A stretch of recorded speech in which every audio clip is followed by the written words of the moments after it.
Hello everyone, welcome to the channel agricultural studies. मेरा नाम है दिवाकर खत्री और आज इस वीडियो के दौरान हम सॉइल साइंस सब्जेक्ट के course title fundamentals of soil science में नेक्स्ट टॉपिक के बारे में बात करने वाले हैं, जो कि है सॉइल फॉर्मिंग मिनरल्स। तो अगर इस वीडियो से पहले का वीडियो आपने देखा है तो आप जानते होंगे कि इस वीडियो से पहले की वीडियो में हमने मिनरल्स के बारे में ही बात करी थी, लेकिन उस वीडियो के अंदर हमने जाना था कि मिनरल की डेफिनेशन क्या है, यानी कि एक एक वर्ड को पकड़ पकड़ के हमने अच्छे से समझा था कि मिनरल वास्तव में है क्या।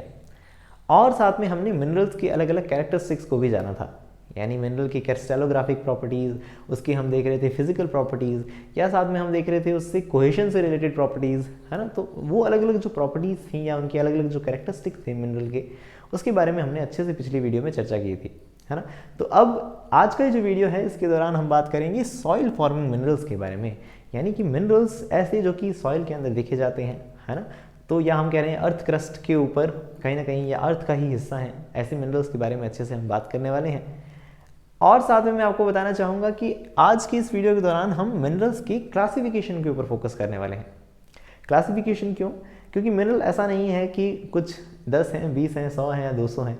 मिनरल वास्तव में हज़ारों की संख्या के अंदर होते हैं, है ना। इतने सारे मिनरल्स हैं तो उनको अलग अलग तरह से हम देखते हैं क्लासीफाई कर दिया गया है, अलग अलग तरह से क्लासीफाई कर दिया गया है। तो कहने का मतलब मेरा ये है कि ऑन द बेसिस ऑफ, है ना, क्लासिफिकेशन अगर हम देखें on the basis of amount on earth, कि अर्थ पे कितने ज़्यादा अमाउंट के ऊपर हैं, तो हम देख रहे हैं कहीं ना कहीं हम मिनरल्स को एसेंशियल और एसेसरी मिनरल्स कह देते हैं।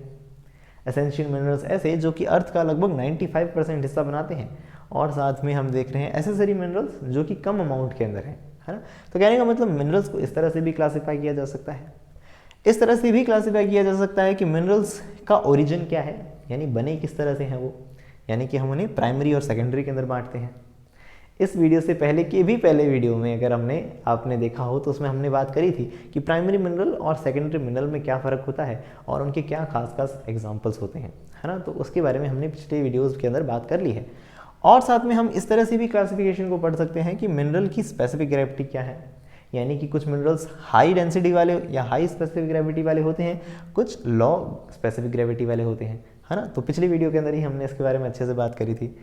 अब आप इस चीज़ से इरिटेट मत होइएगा कि मैं पिछले वीडियो अगला वीडियो इन चीज़ों को बार बार बोलता रहता हूँ, है ना। इसका रीज़न ये है कि सॉइल साइंस सब्जेक्ट ही ऐसा है जो आगे पीछे और अच्छे से काफ़ी जुड़ा हुआ है ना। तो आप इससे इरिटेट मत होइएगा।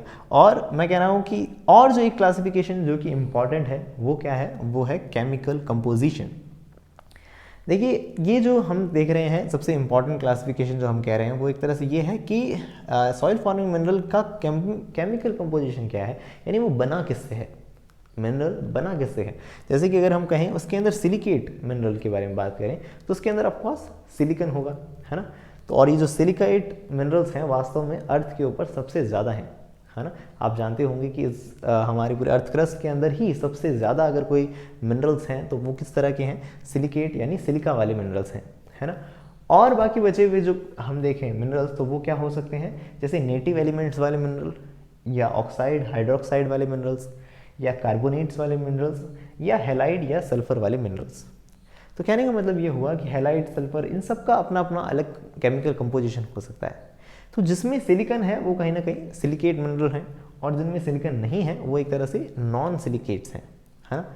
तो आज का ये जो वीडियो है, इस वीडियो के दौरान हम मेनली फोकस करने वाले हैं सिलिकेट मिनरल्स के ऊपर, यानी कि जो दुनिया के अंदर सबसे ज़्यादा अमाउंट के अंदर मिनरल्स पाए जाते हैं उनके बारे में आज हम अच्छे से बात करेंगे, यानी हम सिलिकेट मिनरल्स के बारे में बात करेंगे। मैं आपको पहले ही बताना चाहता हूँ कि अगर आपने इस तरह का टॉपिक नहीं पढ़ा है या जाना नहीं है इसके बारे में, तो मैं आपको पहले ही बता दूँ कि ये टॉपिक बहुत ज़्यादा वास्ट है, छोटा सा टॉपिक नहीं है, ये काफ़ी ज़्यादा फैला हुआ टॉपिक है। क्योंकि अगर हम कहें क्लासिफिकेशन, ये जो केमिकल कंपोजिशन के बेसिस पे मैं आपको कह रहा हूँ सिलिकेट मिनरल्स, ये सिलिकेट मिनरल्स भी अपने आप में क्लासीफाई कर दिए जाएंगे, और उनकी जो क्लासेस हैं उनको भी आगे क्लासीफाई कर दिया गया है। तो कहने का मतलब ये हुआ कि इस टॉपिक को हम जो मिनरल्स का क्लासिफिकेशन है उनको हम एक ही वीडियो के अंदर कवर नहीं करने वाले, हम टुकड़ों में उनको कवर करेंगे। ओके, तो आज का ये जो वीडियो है उसके अंदर हम एक इंट्रोडक्शन के रूप में और साथ में सिलिकेट्स का कुछ क्लासिफिकेशन जो आपको पता होना चाहिए उसके बारे में बात करने वाले हैं। ओके, साथ ही मैं आपको फिर से कहना चाहूँगा कि इस वीडियो से पहले के जो वीडियोज़ हैं, यानी जिसके अंदर हम सॉइल कॉन्सेप्ट और साथ में सॉइल कंपोजिशन और साथ में मिनरल्स के ऊपर अच्छे से बात कर चुके हैं। अगर आपने वो वीडियोस नहीं देखे हैं तो उनकी लिंक ऊपर आई बटन के साथ नीचे डिस्क्रिप्शन बॉक्स में अवेलेबल है, आप चाहें तो उन्हें देख सकते हैं।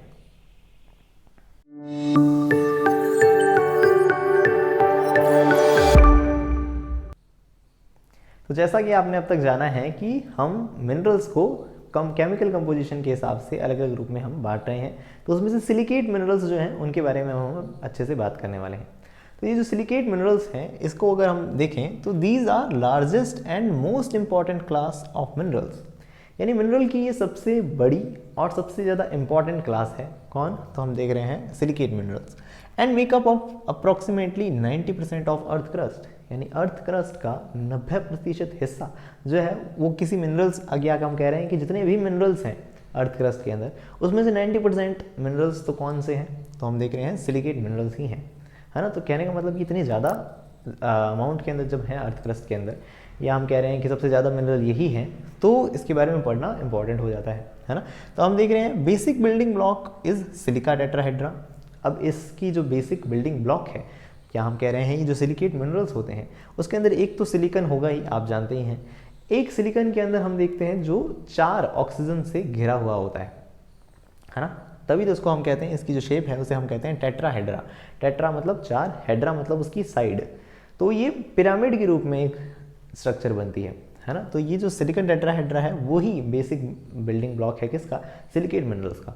मतलब जितने भी सिलिकन के जो मिनरल्स हैं उनके अंदर ये सिलिका टेट्राहेड्रा तो होता ही है।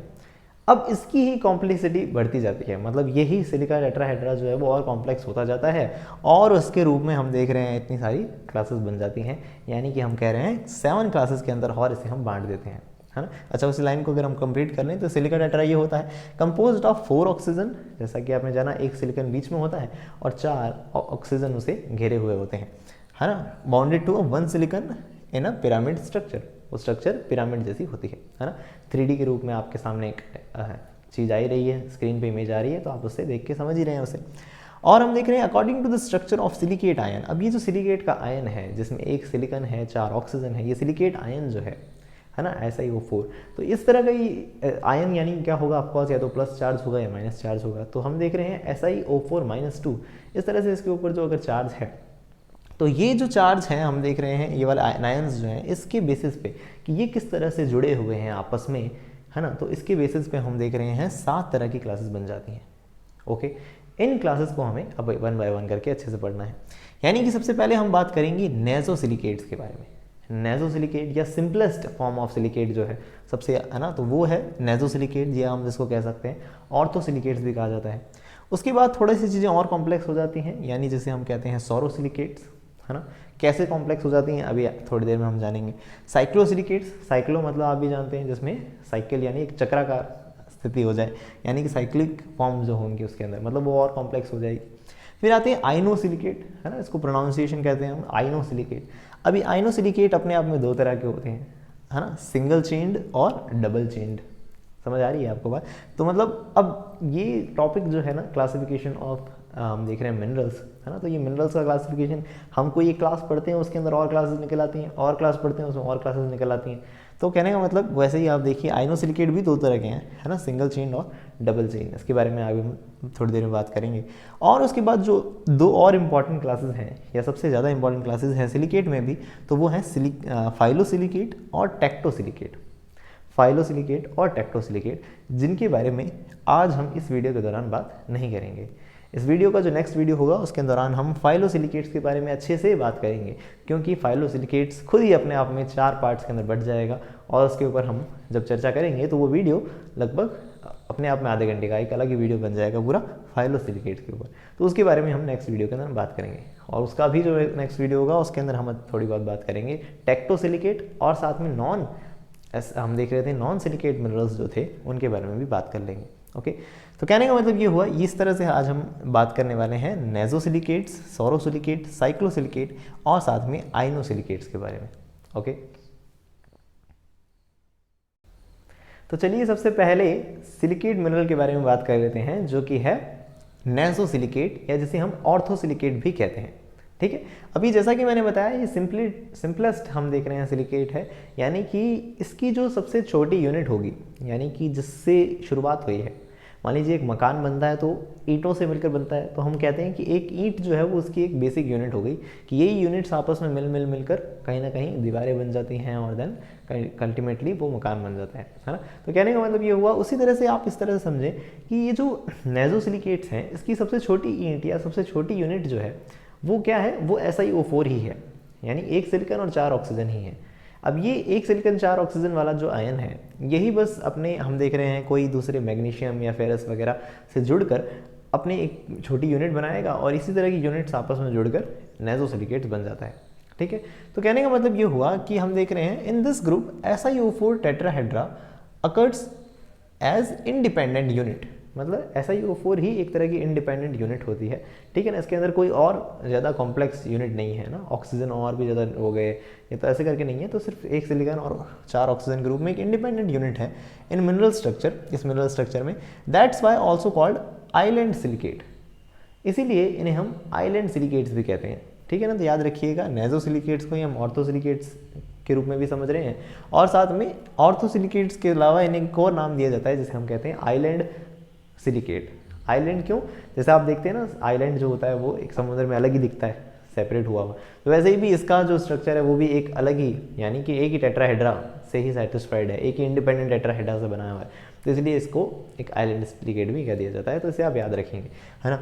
और उसके बाद हम देखते हैं only ionic bond are present, इसके अंदर सिर्फ आयनिक बॉन्ड ही देखे जाते हैं, कोवेलेंट बॉन्ड्स नहीं देखे जाते हैं इस तरह के सिलिकेट में, क्योंकि एक यूनिट सेपरेट है ना, तो वो आगे और कोवेलेंट बॉन्ड्स नहीं बनाती है, अपने आप में बस आयनिक बॉन्ड्स इनके अंदर देखे जाते हैं।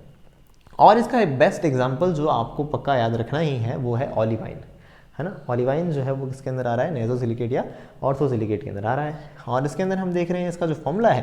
अच्छा, इससे पहले ऊपर एक बात रह गई कि सिलिकॉन से और ऑक्सीजन का जो रेशो होगा वो कितना होगा, तो 1:4, एक सिलिकॉन को 4 ऑक्सीजन पूरी पांति आ गए, तो इसे हम कह रहे हैं एक तरह से SiO4-2 इसकी क्या बन जाती है, एक आयनिक फॉर्म बन जाती है, यानी SiO4-2, जो कि आगे आने वाले सिलिकेट्स के अंदर और कॉम्प्लेक्स हो जाएगी चीज़, तो आप धीरे धीरे और समझेंगे तो समझ आती रहेगी आपको चीज़ें। तो ऐसा ही और ऑक्सीजन के बीच का जो हम रेशो देख रहे हैं 1:4 है। ओलिवाइन जो है उसके पास क्या है, SiO4 तो है ही, साथ में हम देख रहे हैं हम देख रहे हैं कोई आयंस प्रेजेंट हो सकते हैं, मेटल के आयन, है ना। वो मेटल या तो मैग्नीशियम भी हो सकता है या वो मेटल फेरस भी हो सकता है ना, दोनों नहीं प्रेजेंट, या मैग्नीशियम या फेरस, है ना। तो इसका मतलब क्या है, या मैग्नीशियम या फेरस, तभी इसी वजह से हम ओलिवाइन को क्या कहते हैं, फेरो मैग्नीशियम सिलिकेट्स कहते हैं। ये चीज़ इंपॉर्टेंट है, याद रखें या नोट भी कर लें कि फेरो मैग्नीशियम सिलिकेट किन्हें कहा गया है, तो हम देख रहे हैं ओलिवाइन को कहा गया है। ओके, और उसके बाद हम देखें क्या मैग्नीशियम हो तब क्या नाम देंगे, तो हम जैसे कि Mg2SiO4 हो तो उसे हम फॉस्फराइट नाम देंगे, और फेरस पर्टिकुलर हम कहें फेरस का सिलिकॉन SiO4 वाला सिलिकेट हो तब उसे हम फेलाइट कहेंगे। फेलाइट और फॉस्फराइट भी एक तरह से आप एडिशनल इंफॉर्मेशन के रूप में याद रख सकते हैं। और अदर एग्जांपल्स जो कि नेज़ोसिलिकेट या ऑर्थोसिलिकेट में आ रहे हैं तो वो हैं जिरकॉन, टोपाज और एंडाल्यूसाइड। जिरकॉन, टोपाज और एंडाल्यूसाइड, साथ में ओलिवाइन, ये सारे लोग एग्जांपल हैं किसका, तो हम देख रहे हैं नेज़ोसिलिकेट्स या ऑर्थोसिलिकेट्स के। ओके, अब नेक्स्ट स्लाइड के अंदर हम थोड़ा और कॉम्प्लेक्स सिलिकेट के बारे में बात करते हैं जो कि क्या है, सोरोसिलिकेट। ओके, तो चलिए फटाफट से नेक्स्ट सिलिकेट्स के बारे में बात करते हैं जो कि है सोरोसिलिकेट्स और साथ में साइक्लोसिलिकेट्स। ये जो सोरोसिलिकेट्स हैं इनको हम पायरोसिलिकेट्स भी कहते हैं, और साथ में हम देखते हैं ये सोरोसिलिकेट्स हैं क्या, तो आप ऐसा मान लीजिए जो नेज़ोसिलिकेट्स थे ना वो आपस में जोड़ दिए, तो उससे जो बन गया वो एक तरह से सेरोसिलिकेट हो गया स्ट्रक्चर के रूप में, है ना। क्यों, मतलब मैं ऐसा क्यों कह रहा हूँ, देखिए here 2 linked tetrahedron are isolated from all other tetrahedron, मतलब यहाँ दो की पेयर बन जाएंगे, यानी 2 जोड़े जुड़ जाएंगे। जैसे कि मान लीजिए एक टेट्राहेड्रॉन था, एक पिरामिड दूसरा पिरामिड आपस में जुड़ गया, अगर जुड़ गया तो सोचिए एक पॉइंट से जुड़ा एक ऑक्सीजन जो है वो क्या हो गया, शेयरिंग में चला गया, 4 ऑक्सीजन इसके पास थे, 4 ऑक्सीजन इसके पास थे, लेकिन यहाँ क्या हुआ, जब इनके सर आपस में जुड़ गए तो वहाँ पे एक ही ऑक्सीजन रह गया। ऐसा मान लीजिए एक ऑक्सीजन इसके पास भी है, एक ऑक्सीजन इसके पास भी है, यानी अल्टीमेटली एक ऑक्सीजन जो है इसके अंदर शेयरिंग में होता है, तो उसे हम क्या कह देते हैं, सोरोसिलिकेट कह देते हैं। ठीक है, तो इसका मतलब ये हुआ 4 ऑक्सीजन होते हैं एक सिलिकॉन के पास, तीन तो उसके पास पूरे पूरे हैं, लेकिन एक सिलिकॉन शेयरिंग में है, मतलब उसके ऊपर उसका आधे पे ही उसका हक है ना। तो ऐसा मान लीजिए आधा ही ऑक्सीजन पाती आया हुआ है उसके। तो कैसे इसको इसलिए समझाने का कोशिश कर रहा हूँ मैं, ताकि आप इसका रेशो समझ पाएँ कि एक सिलिकॉन के हिस्से में तीन ऑक्सीजन तो है ही, साथ में एक आधा ऑक्सीजन ही रहा, क्योंकि आधा दूसरे वाले सिलिकॉन के हिस्से में है ऑक्सीजन। तो कहने का मतलब 3.5, इसलिए 3.5 हमारे पास क्या देख रहे हैं, एक सिलिकॉन के पास ऑक्सीजन आया। तो इस वजह से हम कह रहे हैं दो सिलिकॉन कितने ऑक्सीजन रख रहे हैं, एक 3.5 रख रहा है, तो दो 3.5 का 2 गुना यानी 7 ऑक्सीजन रख रहा है। तो इसलिए इसका जो रेशो हम देखेंगे वो होगा SI और O का रेशो होगा 2:7, ठीक है। और साथ में आप ये भी ध्यान रखें कि इसे डबल आइलैंड ग्रुप कहते हैं।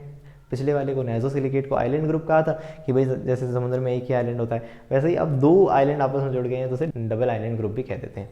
और हम देख रहे हैं कि जो इसकी बेसिक स्ट्रक्चरल यूनिट है वो क्या है, Si2O7 है ना, क्योंकि आपने समझा कि एक सिलिकॉन दो सिलिकॉन के हिस्से में 7 ऑक्सीजन आ रहे हैं, तो फिर Si2O7 और उसके ऊपर होल -6, इस तरह से हम देख रहे हैं इसका आयनिक फॉर्म, या कह सकते हैं इसका एनायन हो सकता है। ओके, और अगर हम देखें इसके एग्जाम्पल्स की बात, तो ये है मेलिलाइट, हेमीमॉर्फाइट और लॉसोनाइट, ठीक है।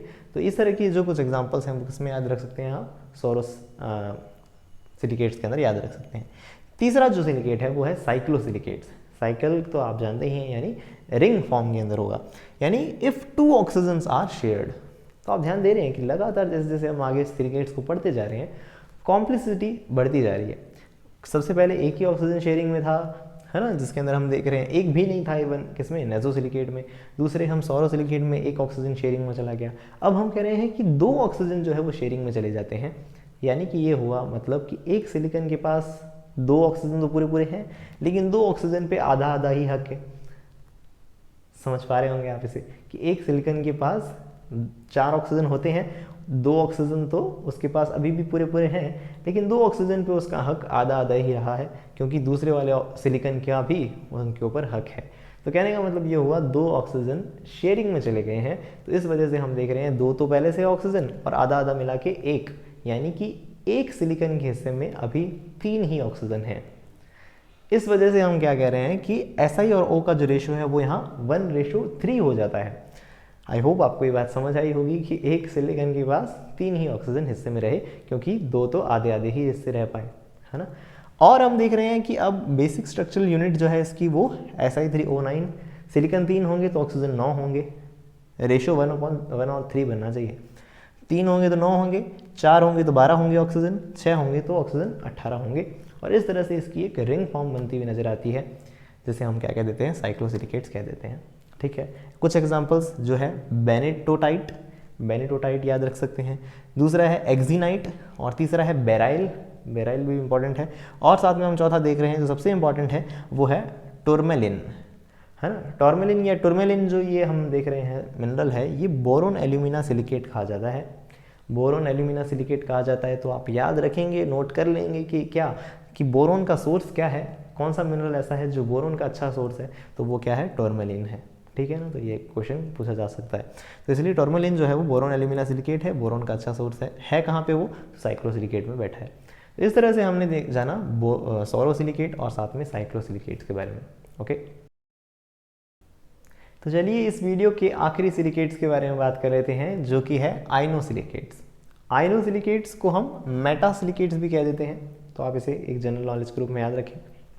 साथ में ये जो आइनोसिलिकेट्स हैं, इसका मतलब है ये चेन स्ट्रक्चर्ड सिलिकेट है, यानी कि इसके अंदर पूरी पूरी चेन बनी हुई दिखाई देती है हमें, है ना। जैसे कि हमने देखा था नेजोसिलिकेट्स में एक ही यूनिट थी, सोरो में 2 हो गई साइक्लिक में, और उसके बाद हम देख रहे हैं कि वो यूनिट्स आपस में जुड़ गई, साइकिल बन गई।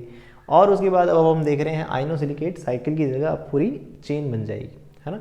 तो इसमें भी चेन 2 तरह की होती हैं, जैसा कि हमने पहले भी बात करी थी, ये सिंगल चेन्ड और डबल चेन्ड हो सकते हैं, है ना। जो सिंगल चेन्ड होते हैं उसके अंदर हम देखते हैं 2 ऑक्सीजन की शेयरिंग होती है सिलिकॉन्स के बीच में, है ना। तो एक सिलिकॉन जो है अपने 2 ऑक्सीजन की शेयरिंग करता है। वहीं डबल चेन स्ट्रक्चर जो होती है उसमें एक सिलिकॉन कहीं ना कहीं 3 ऑक्सीजन अपने शेयर करता है। अब 3 ऑक्सीजन शेयर करता है तो आप खुद समझिए, जैसे कि हमने बात करी थी कि जो साइक्लिक फॉर्म थी उसके अंदर भी एक सिलिकॉन कहीं ना कहीं 3 सिलिकॉन को शेयर कर रहा था। लेकिन ये 3 सिलिकॉन इस तरह से जुड़ेंगे, एक दूसरी चेन के भी 3 सिलिकॉन आपस में जुड़ेंगे, तो इस वजह से हम देखेंगे एक डबल चेन फॉर्म होएगी, है ना। और वहीं अगर सिर्फ 2 ऑक्सीजन जब शेयर हुए होंगे तो वो एक सिंगल चेन के रूप में आगे बढ़ेगी, है ना। तो कहने का मतलब ये हुआ कि यहाँ जो एक सिलिकॉन का जो हम पर्टिकुलर एनायन की यूनिट जो देख रहे हैं वो Si2O6 का होल पावर -4 है, जबकि यहाँ अगर हम देख रहे हैं जो कि वो है Si4O11 10 की पावर माइनस इसका होल पावर -6 है। तो कहने का मतलब ये हुआ इसके ऊपर चार्ज -6 का है। तो ये जो यूनिट्स हैं आपको एग्जैक्टली याद रखनी चाहिए, किसके लिए, डबल आइनोसिलिकेट्स और हम देख रहे हैं सिंगल चेन आइनोसिलिकेट्स के लिए, है ना। इसके अंदर Si2O6 है और इसमें Si4O11 है, ठीक है। तो आप इसे याद रखें। इसी वजह से सिलिकॉन और ऑक्सीजन का रेशो जो होता है वो 4 और 11 होता है यहाँ पे, और जबकि यहाँ 1:3 होता है ना। इससे भी इंपॉर्टेंट पॉइंट है इनका एग्जाम्पल, यानी कि सिंगल चेन जो है उसका एग्जाम्पल है पायरोक्सिन, पर्टिकुलर हम इसको कह रहे हैं पायरोक्सिन ग्रुप जो है मिनरल्स का, है ना। पायरोक्सिन के अंदर हम देख रहे हैं इस तरह का स्ट्रक्चर देखा जाता है सिंगल चेन, और वहीं हम देखें एम्फीबोल्स जो है, एम्फीबोल के अंदर डबल चेन स्ट्रक्चर देखा जाता है, इसे आप याद रखें। तो पायरोक्सिन के अंदर पर्टिकुलर एग्जाम्पल कौन से, तो हम देख रहे हैं इंस्टेटाइट, हाइपरस्थेन और डाइऑक्साइड और ऑगाइट, ये जो एग्जाम्पल्स हैं वो देख रहे हैं हम सिंगल चेन के अंदर याद रखे जा सकते हैं। और वहीं एम्फीबोल्स के अंदर सबसे इंपॉर्टेंट जो है वो है हॉर्नब्लेंड, है ना। तो हॉर्नब्लेंड जो है वो कहीं ना कहीं इसका एग्जाम्पल होता है। तो इस तरह से हमने कुछ मोटा मोटी बात करी इसके बारे में, आइनोसिलिकेट्स के बारे में। अब इसके बाद भी जो सिलिकेट्स बाकी रह जाते हैं, जो कि कौन से हैं, जो कि मैंने आपको शुरुआत में भी बताया था, फाइलोसिलिकेट्स और टेक्टोसिलिकेट्स, है ना। तो ये जो फाइलोसिलिकेट्स और टेक्टोसिलिकेट हैं, इनके बारे में आने वाली वीडियोस के अंदर हम अच्छे से बात करेंगे। तो और साथ में उसके बाद हम उनकी नॉन सिलिकेट्स जो हैं, मतलब मिनरल्स के अंदर नॉन सिलिकेट मिनरल्स जो हैं, उनके बारे में भी आने वाली वीडियोस के अंदर हम बात करने वाले हैं। ओके, तो इस तरह से हमने जाना सिलिकेट मिनरल्स के बारे में। ओके, तो ये था हमारा आज का वीडियो, और जैसा कि आपने जाना इस वीडियो के दौरान हमने सिलिकेट मिनरल्स के बारे में थोड़ी बहुत बात करी, कुछ बात आने वाली वीडियोज़ के अंदर हम करेंगे। हमेशा की तरह इस वीडियो के अंदर मैंने आपको जो कुछ भी एक्सप्लेन किया है उसकी एक PDF फॉर्म नीचे डिस्क्रिप्शन बॉक्स में अवेलेबल है, आप उसे डाउनलोड करके आराम से पढ़ सकते हैं।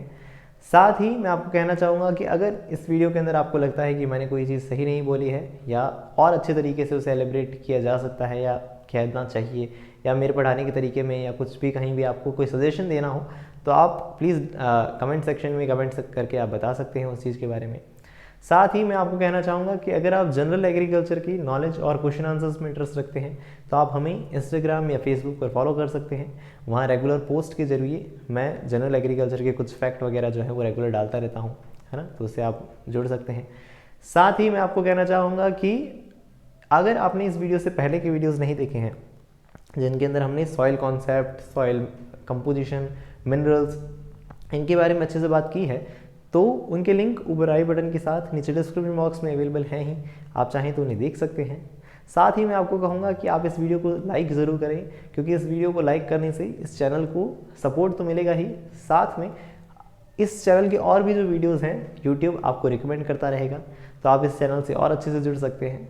तो इसी तरह की वीडियोज़ के लिए जुड़े रहिएगा एग्रीकल्चरल स्टडीज़ से।